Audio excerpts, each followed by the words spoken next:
mabuk agama itu beda tipis tuh, you know what I mean? Nah, cuman kalau misalnya kita mikirnya, wah gila ya, gue adalah seseorang yang sebenarnya gak layak banget, tapi Tuhan tetap memilih untuk mencintai gue. Wah, itu bisa nangis sih. Dan teman ngobrol saya hari ini adalah Daniel Mananta. Gosh, what an honor. Seriously, what an honor. Gue ada di Friends of Mary Riana. Selama ini gue pikir we're more than friends. Oh yeah, of course we are more than friends. tapi acara ini membuktikan kalau kita hanya teman. Friend zone banget gue. Tapi lebih baik teman daripada tetangga doang. Oh, boom. Yes. I love that. Enggak lah, teman tetangga. I love that. Thank you. Ini kayaknya you treat me more than just friends. Karena bahkan sebelum kita mulai podcast ini, you ask me to pray. Gue asli loh, I'm so sorry. Gue maksudnya gini, kayak gue setiap kali memulai Daniel Tetangga Kamu itu gue selalu doa, dan yang mimpin doa adalah hostnya gitu kan. Karena lu yang punya acara kita ini. Jadi ketika tadi gue bilang, oke, kita mulai dengan doa kali ya. Oh ya, yaudah. Oke, silakan. Lu yang kayak, what? Gue kayak, oh my goodness, it's just so normal di channel YouTube gue sampai kayaknya gue nganggap it's something that is normal that everybody's doing it anyway gitu. Tapi ternyata ini pertama kalinya Miss Mary berdoa. Bawa doa. Iya. To be honest, sebenarnya setiap kali kita mulai podcast itu pasti kita doa dulu. Right. Tapi biasanya oke, mari kita berdoa menurut kepercayaan masing-masing. Daripada and then diem silent, semua. Exactly. Right? Yeah, gitu. exactly. And then suddenly kok semuanya diem gitu. Terus why don't you lead the prayer gitu kan, you ask me. Then okay. Tapi kan you know what, ini 2 kali loh. Ini kedua kalinya. Gue di sini ya. Bukan kesini kan baru pertama kali, tapi kedua kalinya. Seorang Daniel Mananta menembak saya untuk berdoa secara langsung. Kedua kalinya? Yeah, the first one is actually your IG live. Oh yes, that I remember. Iya kan? Oke, yep. Gimana? Kayaknya saya merasa Mary Riana bisa tolong doakan gitu kan. Right. And then saat itu kan aku bilang, I pray, tapi saya biasanya nggak berdoa secara bersuara di depan orang banyak, apalagi mendoakan orang secara umum. Biasa I pray for other people, tapi itu biasanya silently karena aku pikir kan sesuatu yang lebih personal lah ya gitu. Yeah. So I still remember. This is the second time. It's I don't know ya. When we talk about prayer gitu, gue ngerasa ini mungkin gue lagi pengen menormalisasikan culture ngedoain untuk seseorang dan itu out loud gitu. Karena kadang-kadang kita kalau misalnya kita doa sama Tuhan aja pribadi di ini, dan habis itu bilang, gue udah gini deh, gue ngomong sama lo, hey, gue tadi pagi ngedoain lo dan just saying hello and I hope you're okay. Cuman gitu randomly. Itu aja bikin orang bisa nangis. Apalagi kalau misalnya kita benar-benar ngedoain dia at that same place gitu kan. Kayak misalnya lu lagi ada masalah apa? Gue jujur nggak bisa menemukan masalah apa? Gue nggak bisa menemukan solusi untuk masalah lu.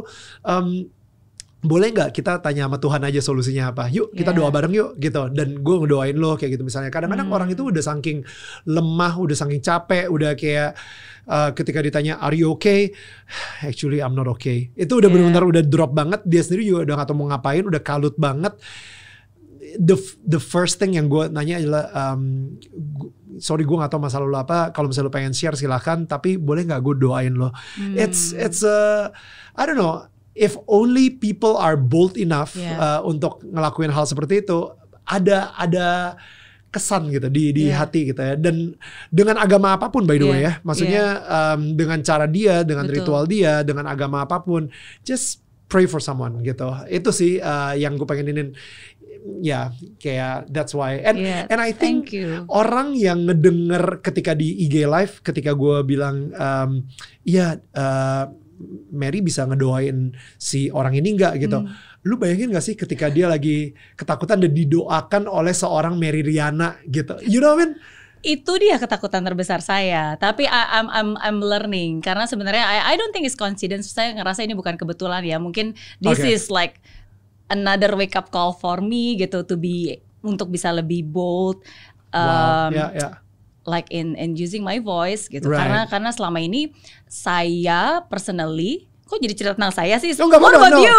No, this is a talk show. This is a talk show. So no, for me personally, the spiritual life is something that I'm really still learning, and masih saya lagi benar-benar pengen perdalam lebih. So I always feel I'm not worthy enough gitu, belum seperti kayak pendoa yang biasa mendoakan orang dengan kayak wah dengan segala macam kuasa dan kata-kata dan seterusnya gitu. Right. So when I pray normally kan itu kan sesuatu yang sangat personal ya. So sometimes kadang-kadang saya menggunakan kata-kata yang buat saya pribadi aja gitu. So sometimes kadang-kadang kalau itu di say it out loud, saya kurang merasa ini tepat nggak ya, bisa nggak ya, oke nggak ya gitu kan, apakah ini dia merasa didoakan nggak ya. Tapi that's wrong, I know that thought is wrong, karena kan it's all about me, it's not about me. Sebenarnya kan saya cuma membiarkan sebagai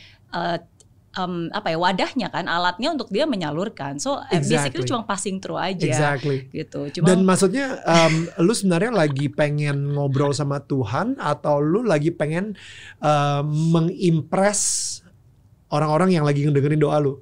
Betul, I do not want to impress them. Of course. Tapi saya ngerasa belum layak aja, ngerti gak? Right. To be honest, sebelum kesini pun, sebelumnya di sana aku doa sendiri gitu. I was like playing music, soaking, karena aku ngerasa today is slightly different, karena somehow ya aku ngerasa lebih anxious aja. Maksudnya sometimes ketika sebelum saya sharing di tempat-tempat di mana saya ngerasa bahwa ini akan menjadi something, itu saya selalu physically I felt something.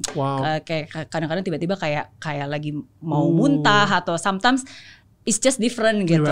So I was like calming myself at that time. That's so good. Karena I just want to prepare the best supaya ini ya bukan tentang saya, bukan tentang Daniel, tapi tentang message yang mungkin ingin disampaikan dan bisa didengarkan. Gitu. Dan bukan kebetulan orang-orang lagi dengerin ini juga gitu. Karena apapun yang kita obrolin sini, feeling gua ini mereka akan ngedapetin nilainya, dan itu bakal impact hidup mereka. Dan any podcast yang dilakukan oleh seorang Meridiana pasti akan ada value-nya. Of course, kita berdua ini sama nih. Kita berdua we always think about apa yang penonton kita bisa belajar dari kita gitu. So that's why like ketika gue diundang ke sini, without thinking twice, I'm like yes, right? Udah pasti.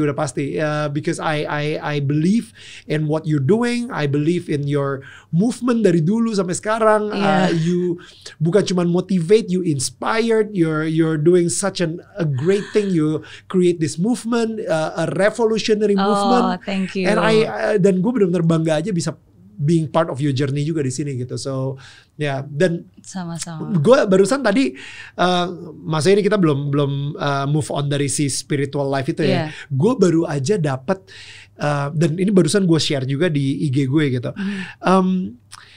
Jadi kita ini manusia terdiri dari 3, right? Fisik, mental, sama spirit. Right.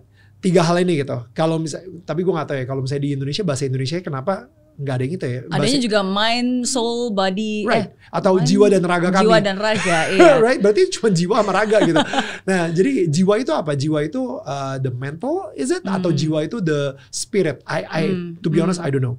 Nah, tapi yang pastinya yang kita tahu adalah manusia terdiri dari 3 hal ini. Physical health. Gara-gara pandemi kemarin, orang-orang jadi lebih concern dan fokus bagaimana caranya untuk menguatkan physical health supaya imunitas mereka kuat, supaya mereka nggak gampang sakit, nggak gampang kena COVID dan lain-lain. Nah, jadinya mereka makan makanan sehat, mereka olahraga dan lain-lain, itu menguatkan physical health. Sekarang ini di channel YouTube, di banyak banget konten-konten YouTube, a lot of people talking about mental health. Gimana cara memperkuat your mental health. Dengan misalnya jangan berteman dengan teman-teman yang toxic, right? Jangan mendengarkan berita-berita buruk terus, misalnya tiap hari lu denger berita, lu baca berita, everything is all about bad news, yang ada the whole day you will be attacked with anxiety gitu misalnya, dan itu efeknya ke mental. Jadi itu avoid social media yang mungkin terlalu addictive gitu ya. Misalnya lu terlalu addicted banget sama social media sampai akhirnya lu kayak 1 jam jam di sosial media nggak ngelakuin apa-apa. Dan secara mental lo yang kayak oh gila ya gue kok nggak achieve apa-apa gitu sekarang hari ini. Betul. Nah jadi there are so many ways to strengthen your mental health dan itu semua udah ada di channel YouTube mana-mana. Spiritual health ini ternyata yang menarik. Spiritual health itu ini nih yang revelation yang baru gue dapet ini gitu. Spiritual health, ketika orang ngomongin spiritual health, mereka langsung mikirnya agama. Padahal ada bedanya antara spiritual health dan religious health, right? Kesehatan beragama sama kesehatan spiritual, gitu. Well. Wow, ini pas gue ngomonginnya gue masih ngeproses gitu karena ini masih baru banget buat gue.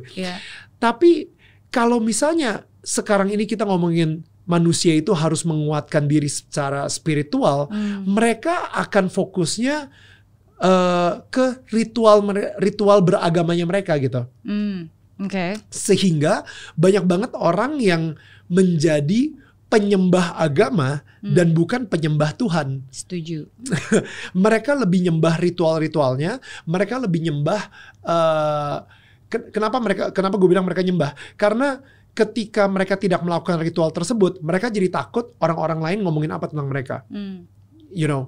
Nah, tapi sebenarnya spiritual health adalah definisi menurut gue nih ya.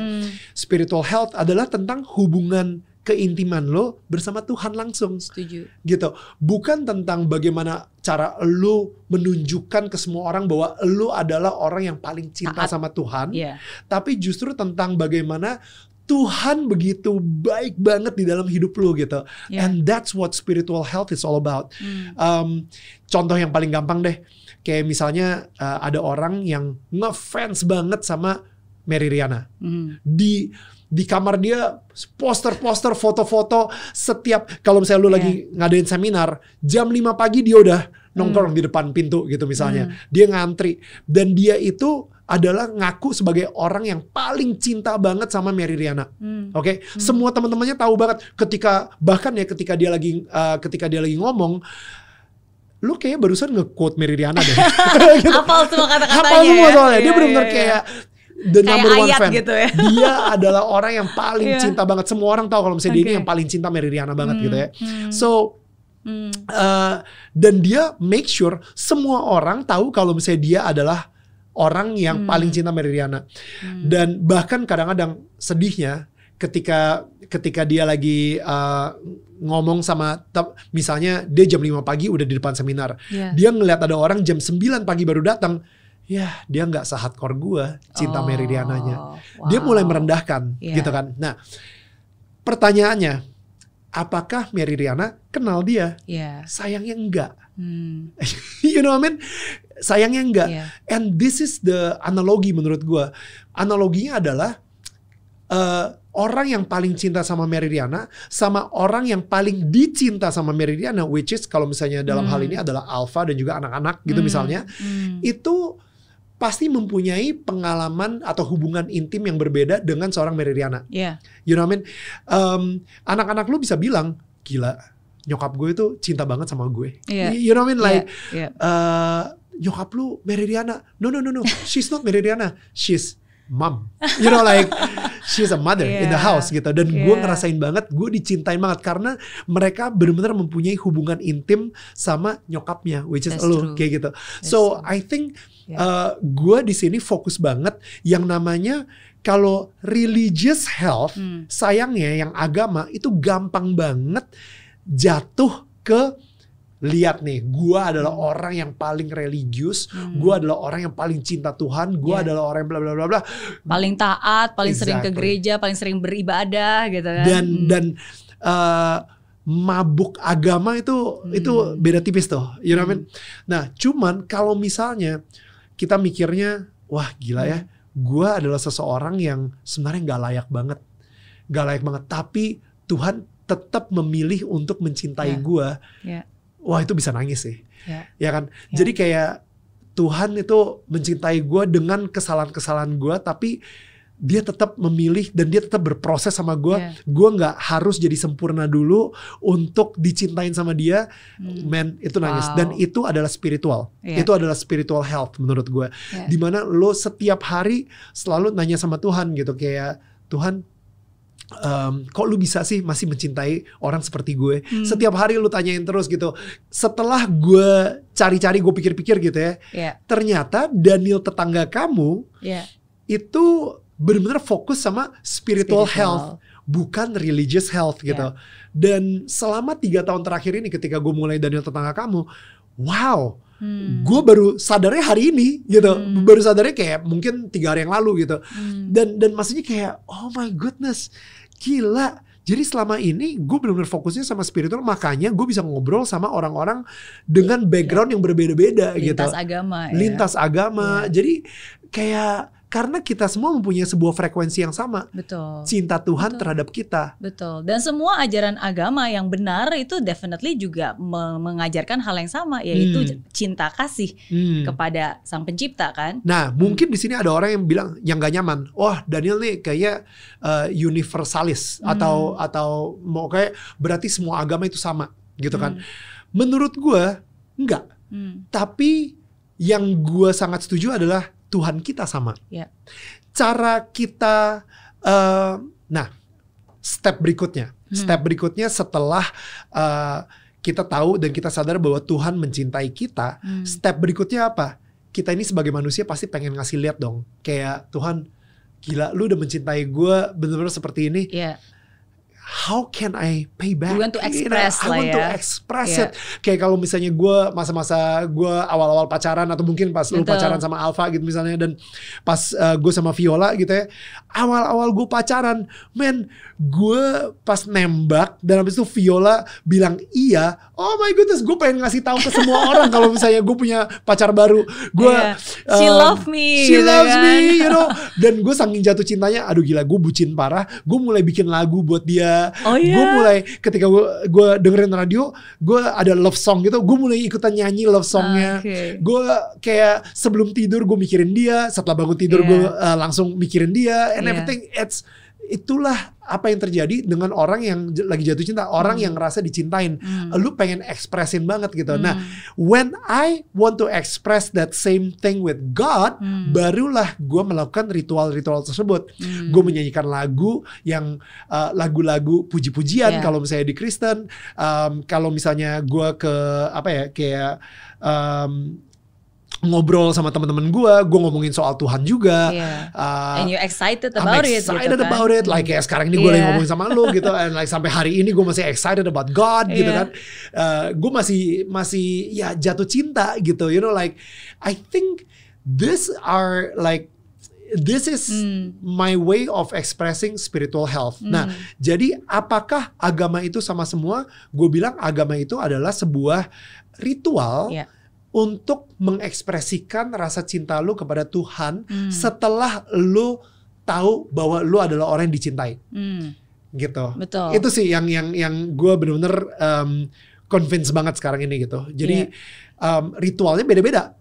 Ritualnya ada yang ke masjid, ada yang ke gereja, ada yang sholat 5 waktu, ada yang setiap hari Minggu ke gereja. You know, like ritualnya beda-beda. Tapi kita sebagai seorang manusia ciptaannya dan ternyata dicintai oleh Sang Pencipta, kita pengen mengekspresikannya dan ekspresinya itu bisa beda-beda gitu. So that's gak tau sih. Padahal lu belum nanya gue apa-apa ya. Tapi gue udah ini udah 20 menit sendiri. No. Tapi I totally agree. Setuju.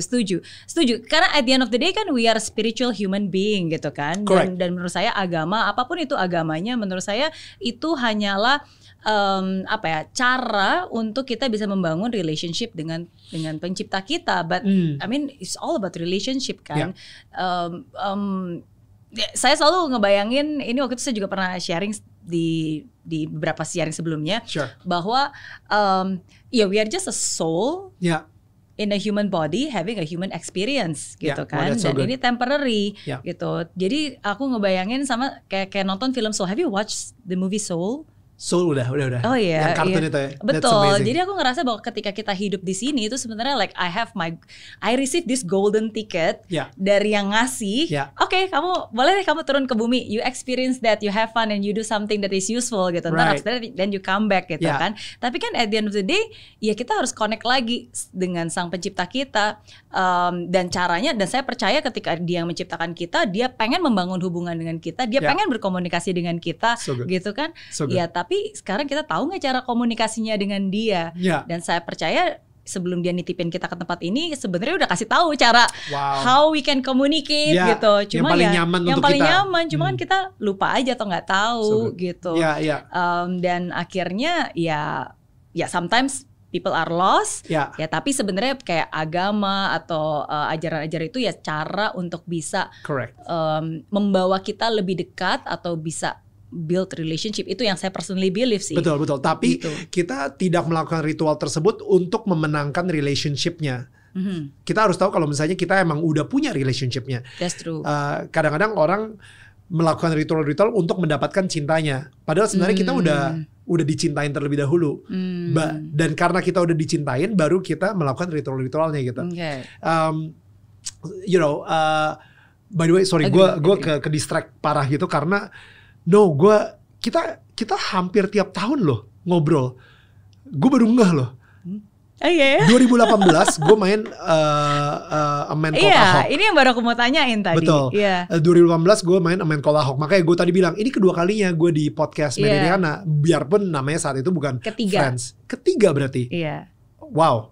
Ketiga. Karena abis itu di Daniel Tetangga. Dari tetangga after that ada interview lu bikin konten juga ya? Oh iya, oke, begitu itu gue lupa. Nah jadi 2018 abis itu 2019 kayak mungkin nggak sempet. Kita bikin Dem I Love Indonesia Project. Kita bikin ketemu. Yang untuk Project Dem I Love Indonesia X Meridiana. 2020 pandemi kita IG live. 2021 DTK, 2022 mungkin kita Padamu Negeri kita ngobrol-ngobrol. 2023 sekarang ini di sini. Oh iya, every year. Tiap tahun. And why don't we make this a tradition? Tiap tahun kita ngobrol. Karena tiap tahun we have something more revelation yang kita bisa ngomongin gitu. Ya gak sih? I love it. Thank you. I'm learning. So makanya I'm also learning from you. Seneng banget.